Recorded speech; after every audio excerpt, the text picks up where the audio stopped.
garoolkii berbera ee in badan laga murmaayey ee imaaraadku dhisayeen ee la lahaa waa ciidan iyo ciidankan muxuu yahay laga qorahaa ciidankii waan ka wareejiyay waa shibil maanta wuxuu noqonayaa habka ugu weyn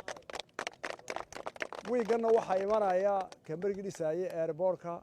iyo taawarka ee u rogaya qalabkii diyaaraddu soo degaya wuxuu noqon doonaa garoonka ugu weyn baan marayaa horta masar maa berigii lagu soo jiray mid ka weyn waa 5 kilomitir oo ka weyn oo dhinac walba u bannaan oo baddii ku agyaalla oo cusub marka qalabkiisa lagu daro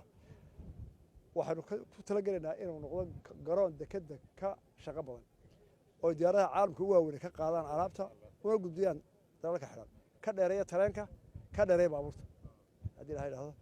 marka cirkii waa looga imanayaa baddii waa looga imanayaa beriga waa laga imanayaa meeyer magaalada biyaha u badi waddooyinka sii kordhi nabadgelyada sii xaji intaasaan kuu sirdaanaya adiyo barasaabka wasalaamu calaykum waraxmatullahi wabarakaatu